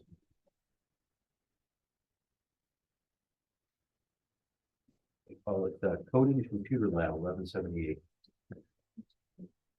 and then data to the music office for 900. Right, so they added 2 data connections in the middle school office and 8 data connections in the middle school computer lab. To the middle school office or the music office? Music. 2 to the music office. To the middle school computer. and 8 to the lab, the middle school lab. So is it the music office at the high school or the music office at the? There's one music Middle school. office. Just one. Just at the high school. Okay. In that ancillary It space off encompasses the band. both. Go, Right, so the one change covers the 10 drops. thank you. The next change was a decision that we felt uncomfortable. Behind the monitors, the specified box was a plastic receptacle, which was not consistent with the quality that you have everywhere else in the building. So like behind all the smart boards, you remember those black boxes that are rigid and you can mount the electrical boxes in there, you can bring your data in there. The monitors had just a plastic box. And I didn't like it. It was just not right, not with everything else going on around it. So we upgraded, or I didn't do it without, acknowledging it, and then talking to DiAgostino and to Slam. It was about $100 per box per location for each of your monitors. This is a much more durable box. If you ever have to change the monitor out, you're gonna be happy that you had a metal box instead of a plastic box. And I took that to the CM contingency side. The next item is credit. We had in your project specifications, FRP board on all walls in the kitchen, but you have a lot of CMU walls in the kitchen. And to put FRP on CMU, it doesn't sit well, and it often reflects any undulation in the face of block. And it's not typical. So we proposed and Slam agreed that using a high quality epoxy paint over the block was a good durable surface, washable. Slam went to the extent of contacting the health department, and then they gave us a high quality epoxy spec that they wanted us to follow. It still ended up being a savings to the project. So you have FRP on all the sheetrock walls and high quality epoxy paint on all the CMU walls. Our ongoing hit to the acoustical sealant within piping, this was a buyout bust in which I didn't assign this work. I think I mentioned when we started doing this work, I had initially estimated numbers over 60K to build all of the sealant piping, all of the sealant in the entire building. I reduced that estimate after we started doing the work on time and materials and brought that number down to 45,000. About 70% of the work is done today. My estimate now is 42,000. Doing good. PCO 245 represents the bottom of a duct shaft that was just drawn about the size of this table, and it should have been about twice the size of this table. So as the drywall trade is bidding the work, looking at the area of horizontal shaft wall construction, they have increased the limits. Thank you. So small hit to the owner side of that equation. Rest from ceiling blocking or light fixtures. This again, a CM contingency. As we started to install the light fixtures in the restrooms, we realized that the light box needed to be moved away from the wall because ceramic tile should be, the light should be proud of that so that you're not shining on the top of the tile. And so we went around and we put plywood behind all the lights so that the lights could, so the ceramic tile would look nicer. I think you'll appreciate that finished look a lot better. And again, it's just a detail. It's something that if I had seen it during pre-bid, I would have assigned that plywood. It's just a small detail that cost $5,000. We did do some premium time on the exterior of the building. Our PCO 249 represents that. I have some funds for the curtain wall trade and some small funds for the electrical trade. The next item is a larger cost item. This is kind of a complicated problem, but at the backside of the auditorium, where you're on the roof side, the structural steel drawings did not include support for metal deck and veneer. So that block work that goes up from the roof level up wasn't sitting on anything. And so last fall, we had to close in the building, so we closed in the building. This spring, we had to take a 3-foot rip of roofing out install the additional structural steel, which you paid for by a separate change order. And then we put it all back together.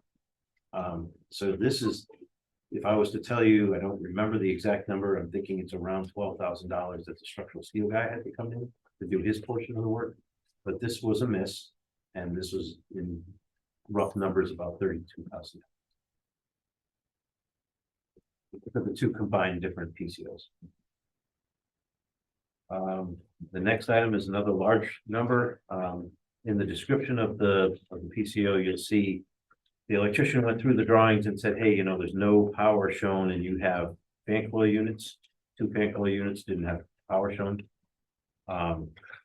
They realized that this is actually only, this was not the electrical contractor. This was CES realizing that they needed to have GFCI breaker control to the drinking fountains.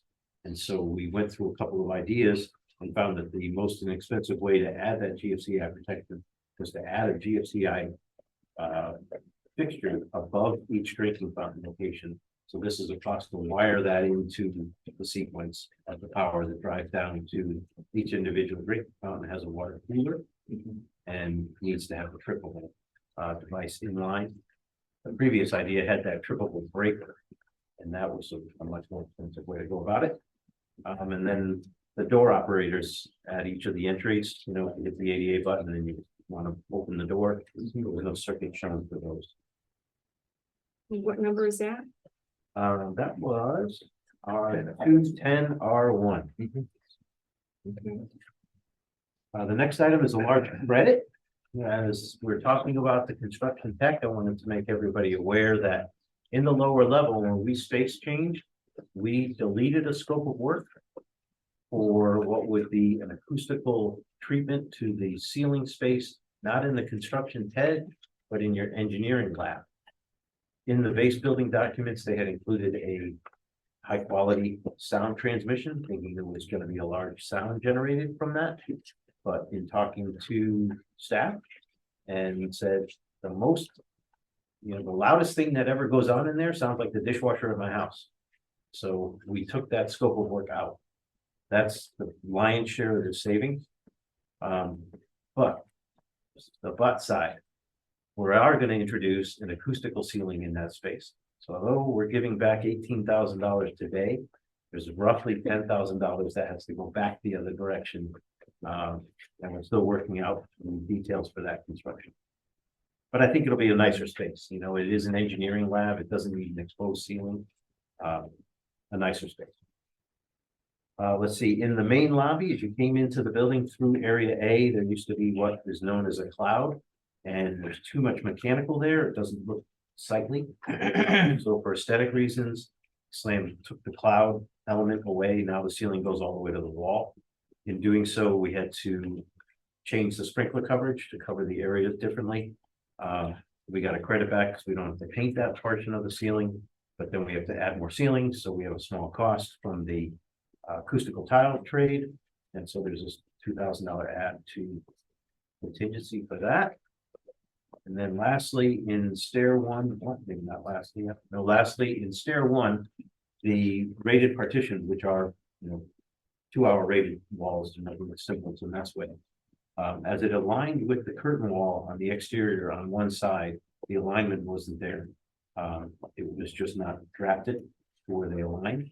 And so the wall was drawn to drive directly into the raising.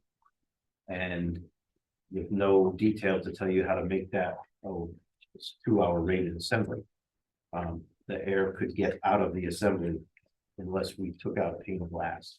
So instead of taking out a pane of glass and making a opaque panel there, the decision was to add a fire rated assembly that caps the wall and attaches to the glass. It's kind of a very expensive piece of product, but architecturally, it's an important space in your building. It's your main entry on the Board of Ed side, and that's what that cost represents.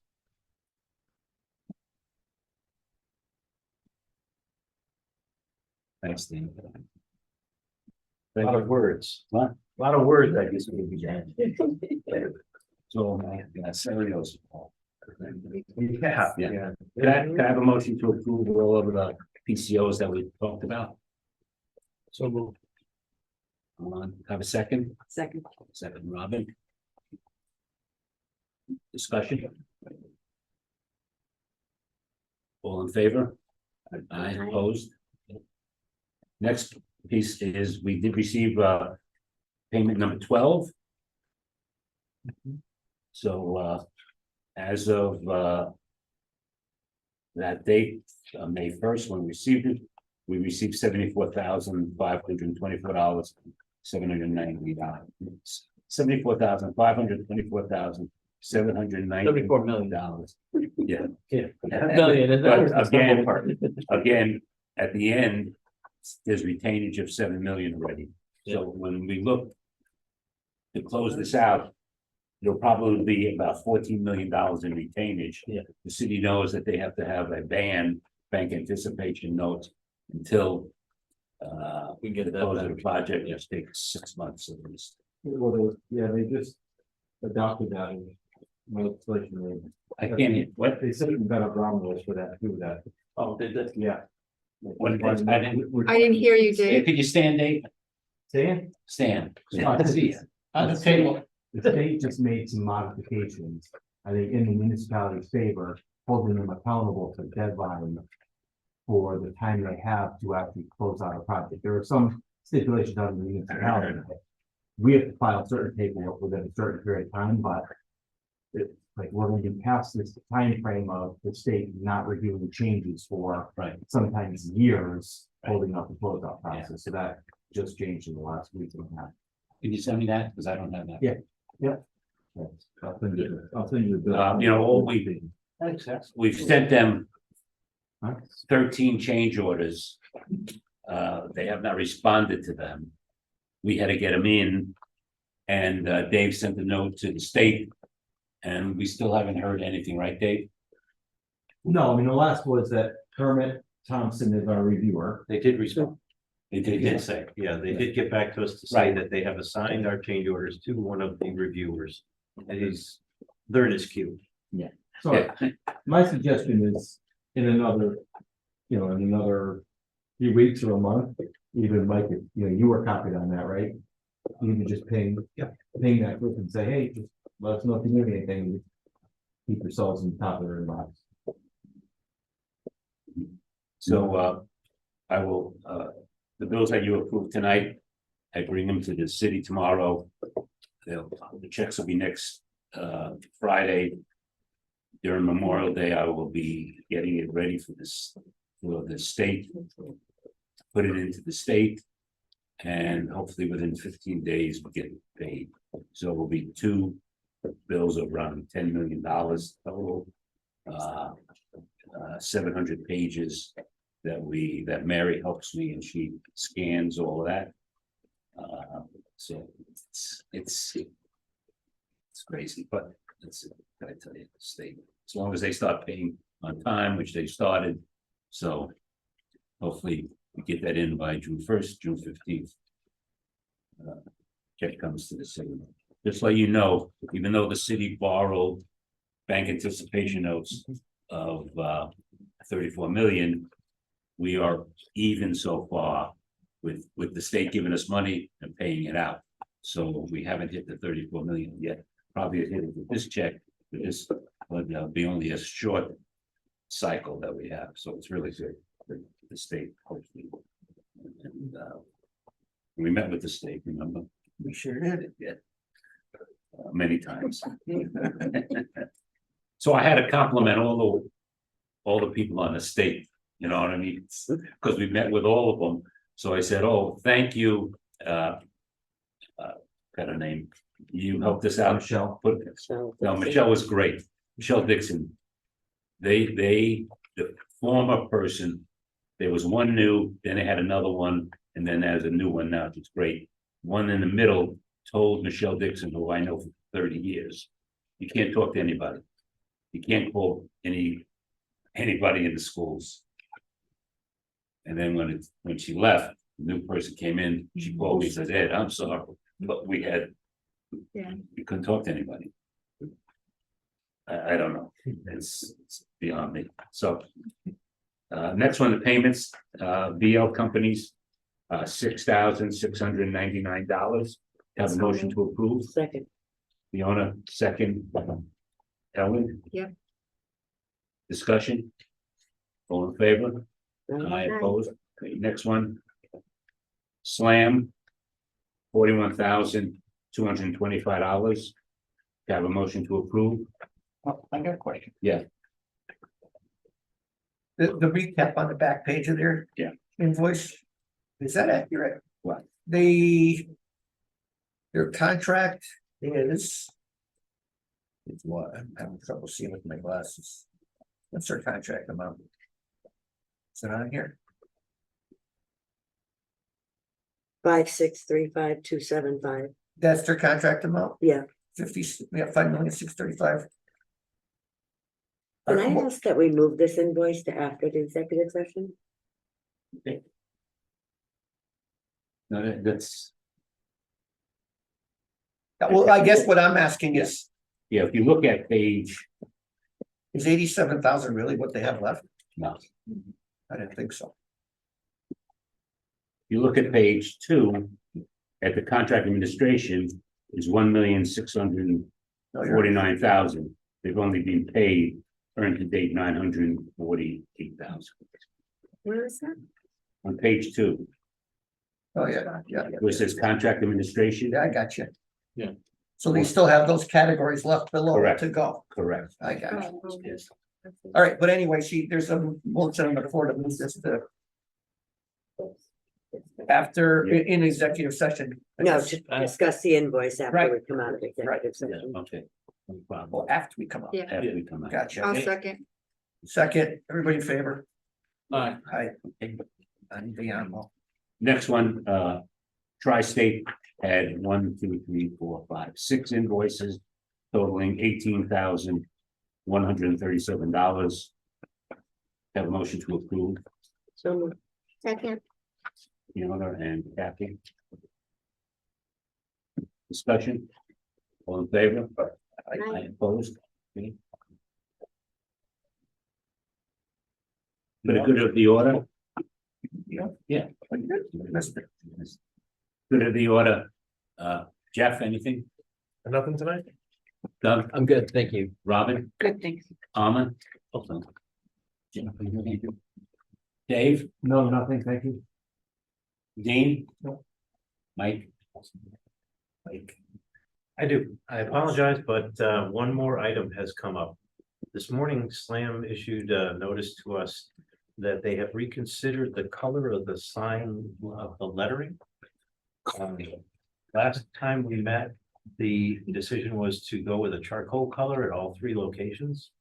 And this morning's email was to change that directive and instead go with the 2 lighter shades of gray at the high school main entry and at the middle school. So those large pin letters that go in both of those locations, they're reverting back to going to a metallic color that is a very slight shade different than the panel behind it.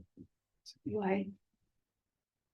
I think that their interior or their people that pick colors and make Okay.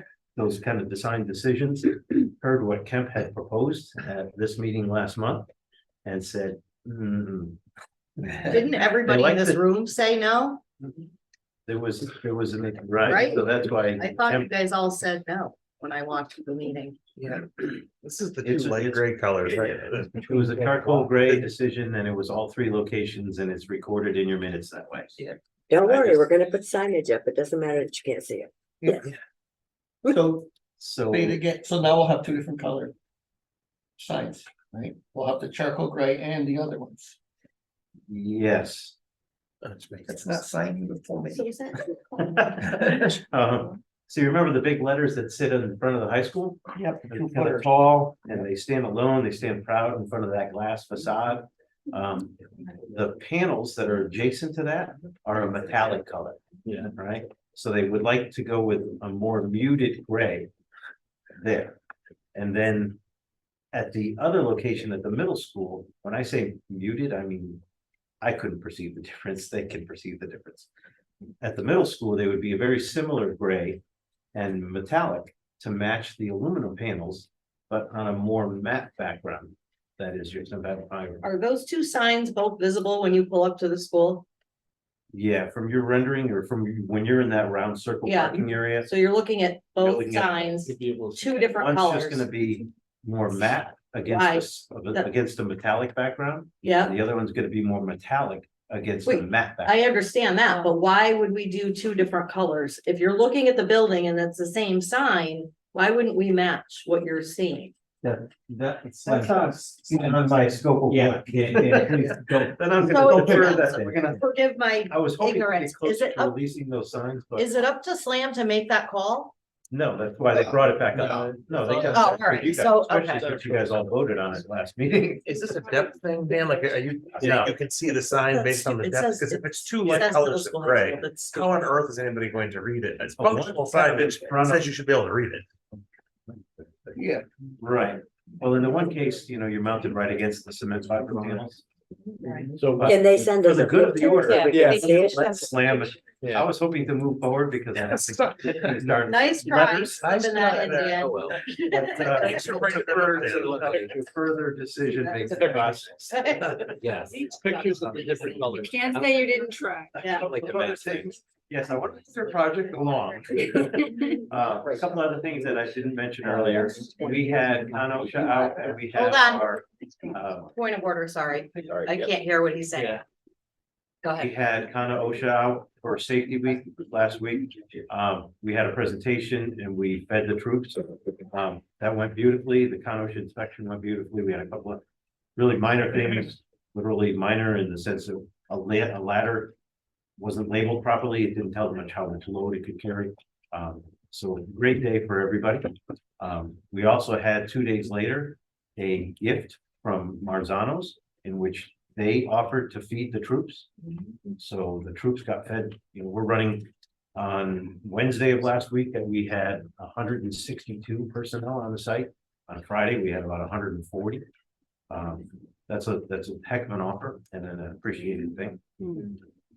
Also, this week on Tuesday, we wrapped up our O&G Builds program for the high school students that got to come to the project site once a month.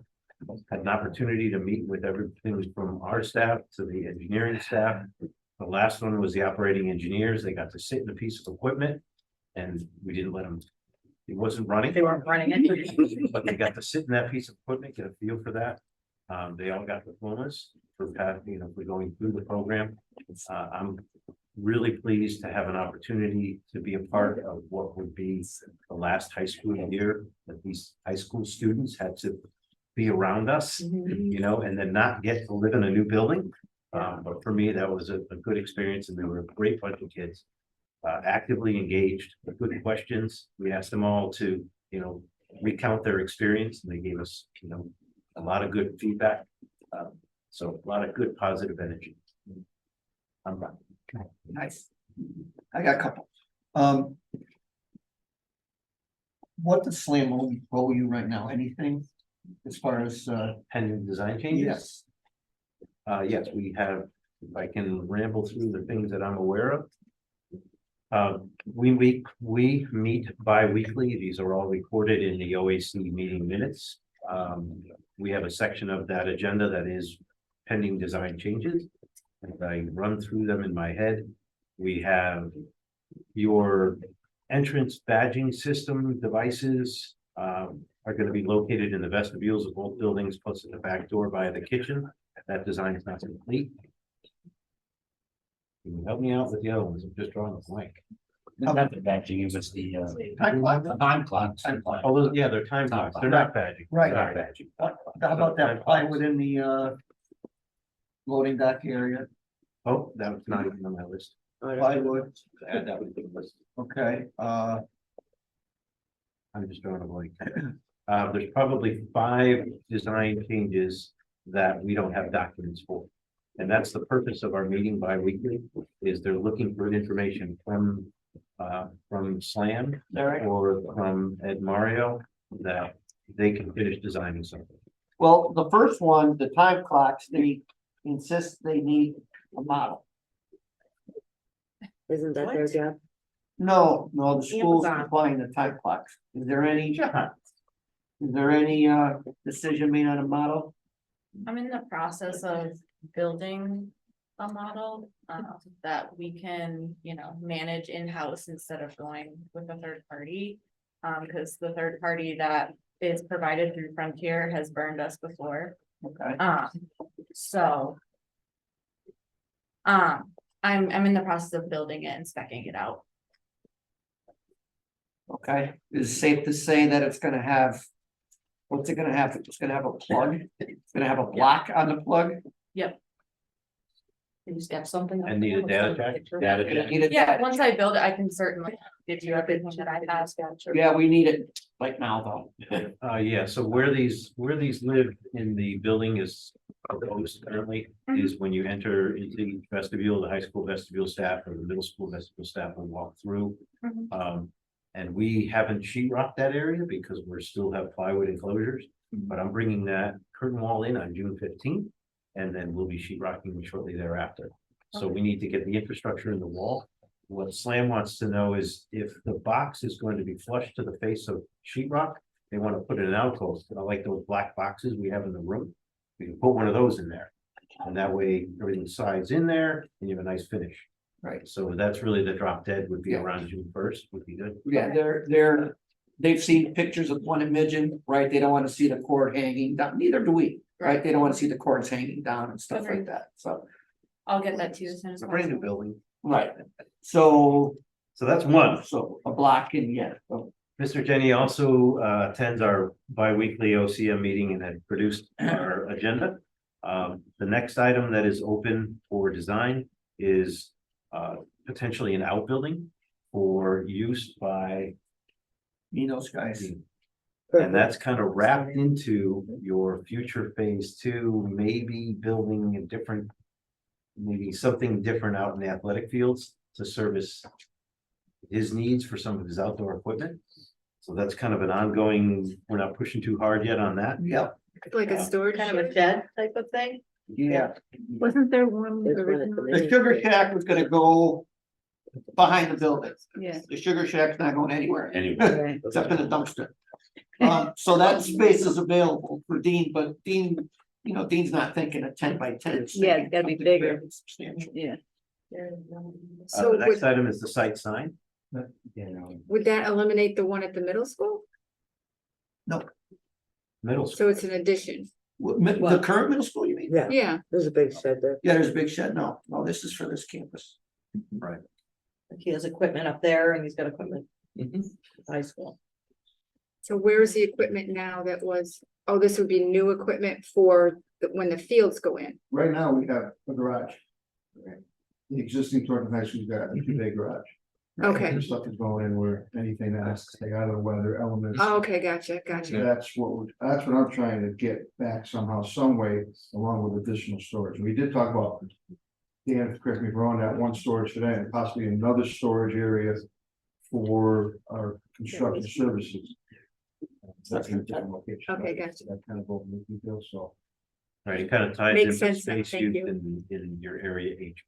Yeah. If they build an outbuilding at the athletic field, do they not need the one that's currently designed in Yeah, we your all- area We H? gotta see how the money goes. Yeah, okay. The next item on the list was the site sign that Kemp presented at the last meeting. We haven't seen formal documents yet, so I'm carrying that until I do. What happened with that? We were, It's being Okay, we're submitted for a variance, variance. okay, so that'll come up in the next month or so. Yep. There's two site benches that are being donated by someone. Yeah, And Class they of need to be 74. placed somewhere on property, so I need to know exactly where to put the country. There's two? Yes, I thought you bought one. I thought there was one. no, they're buying two. And that is it. There's two in the I have project, to add to this list. in the project, plywood. and they're buying two more. Is there room, I'm just curious now that I didn't even know that was an option to have any other benches anywhere? Is there room for No. more benches? Actually, can I answer that? Before you respond to more benches, we're actually building we're gonna create a subcommittee on the Board of Ed to answer those types of questions, because we can't have the whole campus flooded with benches. Yeah, Some of the ideas that came across, and I think people in this room have made the suggestions.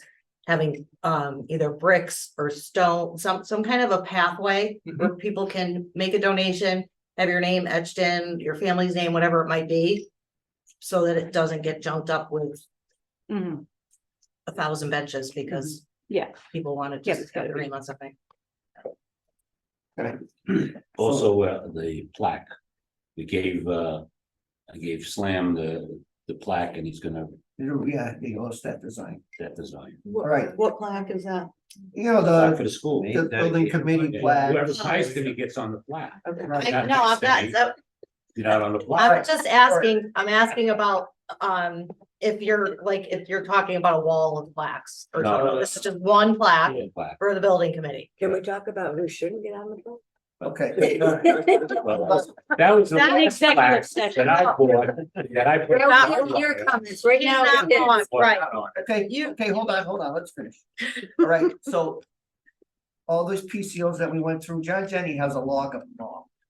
Right, cause Well, I no, know what he does, the change orders, right, he does the state change orders, that's what he takes it from. Yeah. Which are these, but these aren't on the state change orders yet, so he has to do that. no, not yet, right, Correct. but then, at the end of the day, there's gonna be, Right, at the end of the day, There's gonna we be a submitted law. change order to the state, we already submitted 13. John has gone through all those 13, and he has marked up what it is, like I told you, the different categories. The next one would have some of these on it, I don't know what he has yet, because we don't have change order 14. right, but but some of those columns. It says design, owners change, design. Errors, Design, right, error omissions and so on and so forth, so. Right. So there's that. There's a speaker. In the stairwell. The one that bangs into the access door? I don't know, but it looks like it came from St. Peter's School in 1967. All right, St. Peter's graduate. Yeah. Wall mounting speakers are not flush. They are proud of the wall. They have about a 4.5 inch top edge and a 2.5 inch Ugliest bottom. thing in the freaking world. It's a speaker. You gotta It's- put it into back box. Um, Ouch. So it's in a fire rated assembly. Yeah. You're not allowed to put a box in fire rated assembly. You But should make it a 2-hour box. You could have a nicer box than an off-white. I thought you were about to talk about the things now. Oh, Oh, so, we gotta visit yeah, that. I know. Okay, so Mario doesn't like the speakers that are in the I'm stairwell. just telling you, it's just, when you see it, that's what it looks like. It looks like 1965 all over it. They haven't changed since 1965. I do admit. You're the nuts. Why change something that's working? All right, go ahead. That's it, hopefully they don't have, I know, just talking. We're supposed to have the 21st is the Korea fair, but we're sending a note to make sure that the seniors don't. Yeah. So, I'm working on that, and Yolanda gave me so far up to date on the kids who are taking that 120-hour courses, and they're all doing well, but I'll get more information. I haven't been in that class last week, so. All good. Okay, thanks. All good. This has been a great meeting, but just the walkthrough, seeing the lacquers, it's like, it's more real every time you go through. It's just, and it was very clean. Didn't you like the bathroom? Oh my God, it's So nice. It was great. It was great. Yeah. I want it in my house. I know. Yeah. Marissa, anything? Sue, No, thank you. Rachel? Great meeting. Okay. So, motion to go into executive session at 6:59. Who are you inviting? Who we? Building committee, Board of Education members that are here and central office staff. Volunteer to be. Any of those, yeah. Okay, sorry for being long-winded. It's I have in mind. Finally go home.